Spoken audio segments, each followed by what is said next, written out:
daily vlog lagi sambil ngasuh anak aku. Kita santai aja ngobrol tentang perkembangan si buah hati.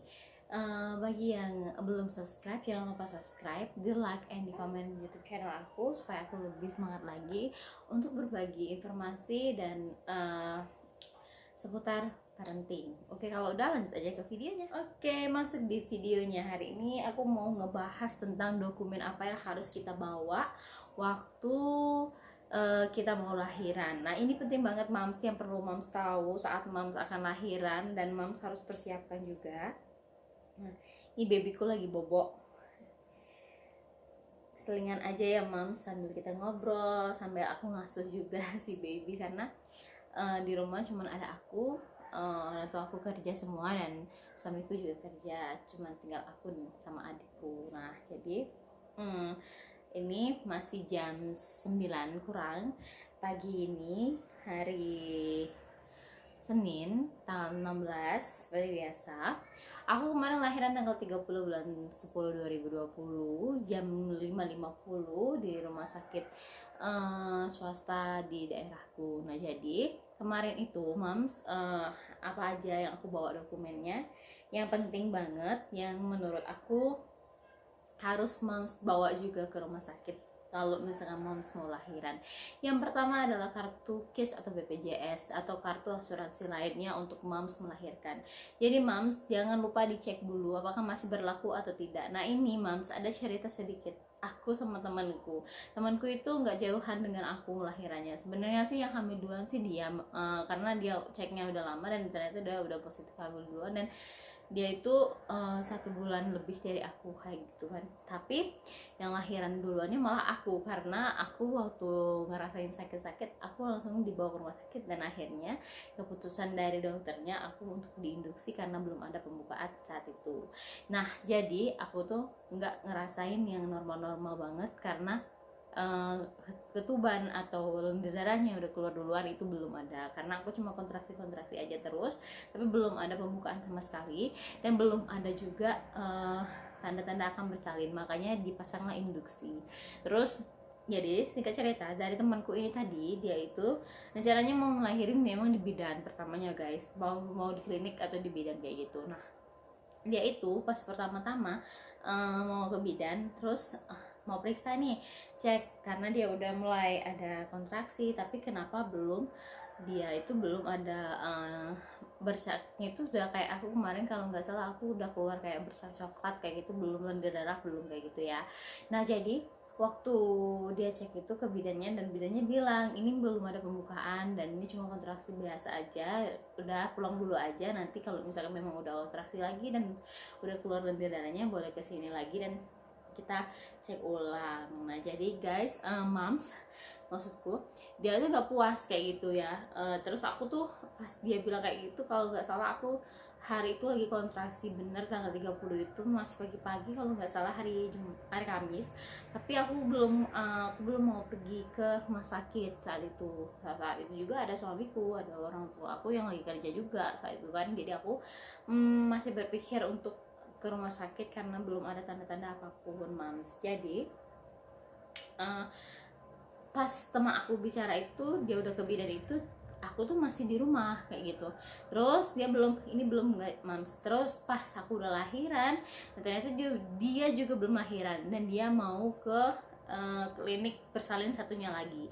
Di klinik bersalin satunya lagi ternyata nggak bisa, karena kan memang moms kalau misalnya kita lahiran itu kan kita harus ada riwayat dulu kan, riwayat setidaknya 1 kali USG dengan si dokter atau bidan ini. Nah, ternyata dia tuh kesana aja dan mau lahiran aja, dan itu pun ditolak sama pihaknya mereka karena itu belum ada pembukaan juga, dan belum ada tanda-tanda dia mau lahirin. Jadi disuruh pulang dulu, nanti kalau misalkan memang ini kayak gitu sudah ada lendir darah baru bawa situ lagi kayak gitu kan.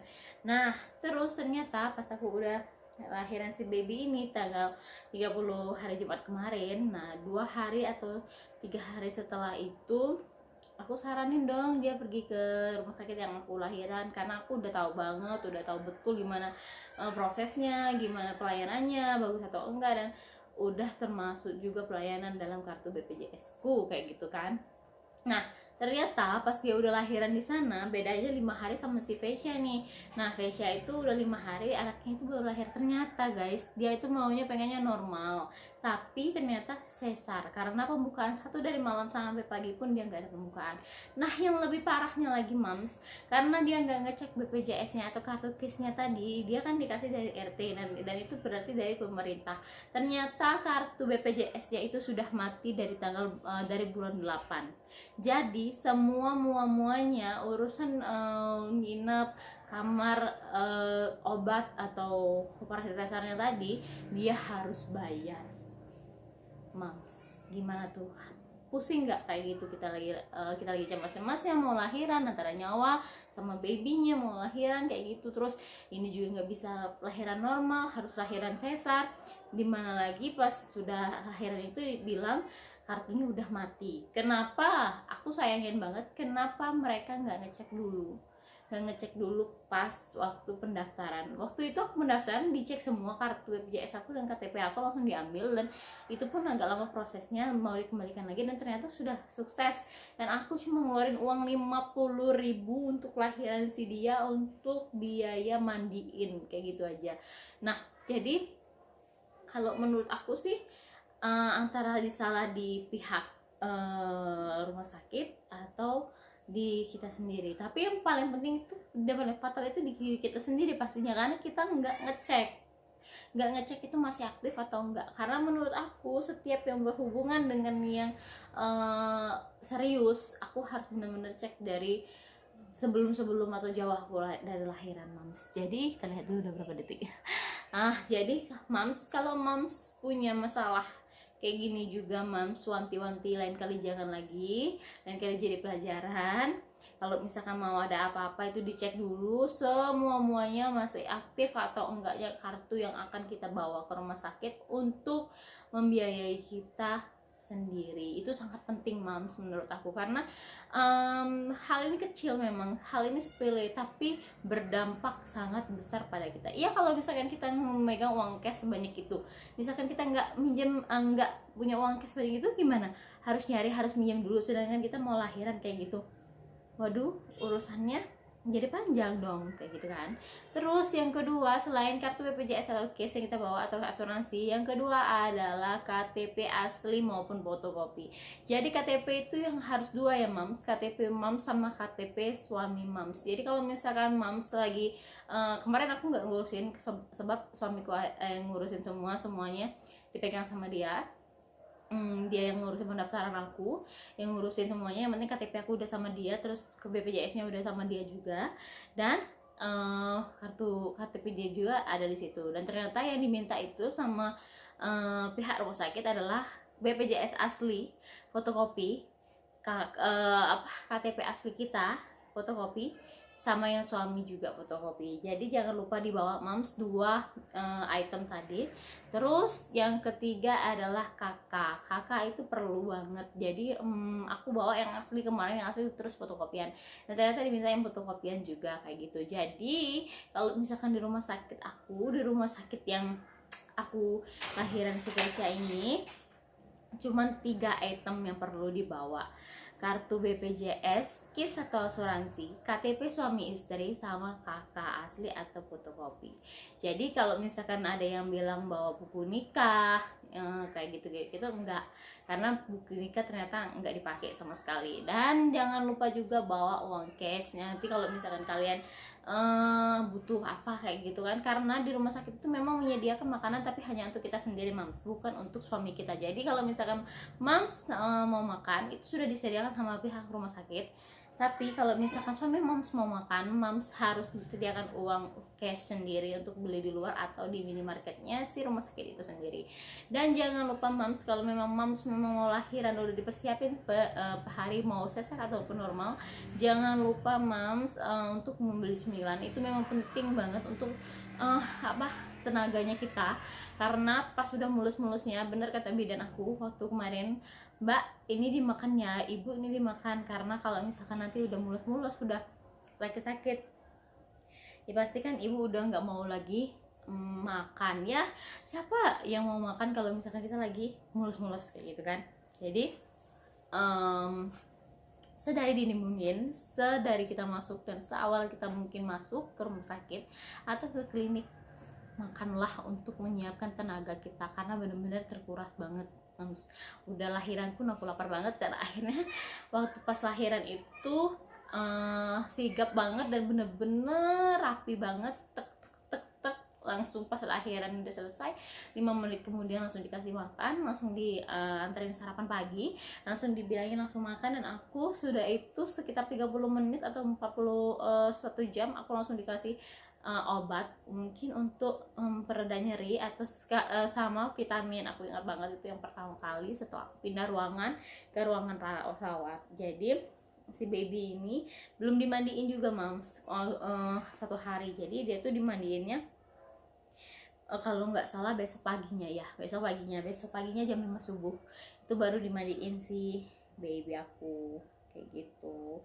Jadi waktu jelang 1 hari baru dia dimandiin kayak gitu mams. Nah itu tadi tips dari aku, dokumen yang harus dibawa waktu saat kita mau lahiran di rumah sakit ataupun di klinik juga. Aku nggak tahu kalau di klinik kayak gimana, yang penting bawain aja yang tadi. Jangan lupa, jangan sampai ketinggalan, disiapin dulu dari awal sekarang biar nggak ketinggalan, biar nggak kececeran, dimasukin dalam amplop atau dimasukin dibedain ke dalam tas mams atau tas babynya. Kalau aku udah disiapin dalam amplop, aku masukin ke tas baby aku, dan waktu mau jalan ke rumah sakit aku udah keluarin dan udah siap biar nggak bongkar-bongkar tas lagi. Ini berkas kita yang mau aku pendaftaran aku nanti untuk lahiran. Jadi pas aku mau lahirin aku langsung dibawa ke rumah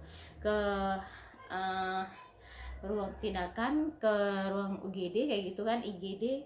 Jadi aku langsung diinfus, si suami lagi beresin pendaftaran aku kayak gitu. Aku nggak ngeluarin biaya apapun kecuali biaya untuk mandiin si Vesya ini. Di rumah sakit tuh mandinya 2 kali dan aku cuma kena 50.000 karena menggunakan BPJS. Nah jadi mams, kalau misalkan mams menggunakan BPJS, KIS atau asuransi, percayalah kalau misalkan memang aktif itu nggak akan ngeluarin uang sebesar pun kecuali mams membutuhkan hal yang di luar BPJS. Seperti aku kemarin, aku juga nggak tahu kalau misalkan mandinya itu harus bayar ya, dan ini pun nggak terlalu mahal menurut aku dan masih terjangkau juga dan masih masuk akal. Dan ya udah aku bayar aja itu biayanya 50.000. Dan aku beli pil lain selain yang dikasih dari dokternya karena aku minta dari tanteku bilang, karena dia udah melahirin di situ juga dan kebetulan dia petugas di sana juga, karyawan sana juga, dan dia bilang aku itu harus makan pil ekstra gabus dari rumah sakit itu. Jadi kita minta resepnya dari dokter. Oke lah, waktu pas dokternya ngecek pas kita mau pulang, aku bilang infusnya mau kapan dibuka, ternyata pas habis lahiran itu kelang 1 jam 2 jam itu infusnya langsung dibuka. Seneng banget jadi bisa megangin si baby ini, puas banget kayak gitu. Terus pas dokternya datang di hari kedua, aku bilang, dok aku butuh pil ekstra gabus, gimana caranya, aku mau minta resepnya. Ya udah nanti aku bikin resepnya, nanti diambil di bagian pendaftarannya. Oke, waktu selesai pas mau pulang si ini pas lagi bayar administrasi yang tadi itu yang 50.000, sekalian ngambil si resepnya yang untuk pil gabus tadi. Jadi ternyata aku dikasih 10 pil gabus bayar sendiri selain BPJS. Jadi itu kalau nggak salah harganya 100 ke atas dikit, 100-an untuk 10 pil kayak gitu, 100 lebih kayak gitu ya.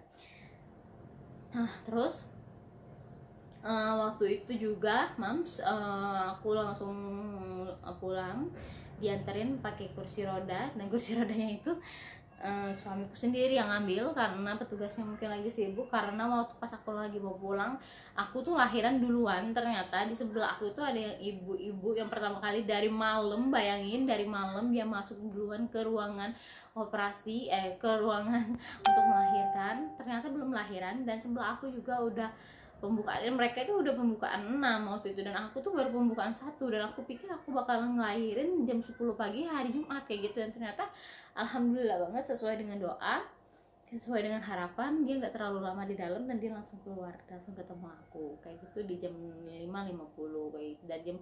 Dari jam setengah 3 itu kontraksinya pecah tuban, terus jam 3, jam 4, jam 6 kurang 10 menit ya udah ada, dan udah aku peluk kayak gitu. Seneng banget. Dan ternyata dia di samping-samping aku tadi mereka harus operasi sesar karena mereka nggak bisa, satunya nggak bisa ngejan, satunya nggak bisa ngedan, satunya lagi nggak ada pembukaan lagi, stop di pembukaan 8 atau memang stuck di pembukaan 8 itu udah nggak tahan lagi, jadinya minta di sesar aja. Nah itu tadi cerita aku Mams, untuk apa yang dokumen yang harus kita bawa ke rumah sakit, sekalian sambil ngasuh juga. Aku harap kalian menyukai konten aku ini, video yang aku buat ini tidak dibuat-buat, ini memang sesuai dengan pengalaman aku karena aku udah ngelahirin dan karena aku udah ngalamin semuanya bersama si bayiku ini. Hai, dia lagi bobo. Udah, kalau seperti itu kita udahin aja untuk videonya hari ini. Jangan lupa di like, di komen, di subscribe YouTube channel aku supaya aku lebih maju lagi atau lebih berkembang lagi untuk membuat konten-konten menarik bersama kalian semua para bunda di rumah yang membutuhkan informasi seputar parenting atau seputar ibu hamil. Oke, kalau udah, jangan lupa juga di follow Instagram aku febypra97 di atas ini. Oke, udah, ditonton videonya sampai habis ya, jangan di skip. Oke, see you in my next video. Bye. Yeah, yeah.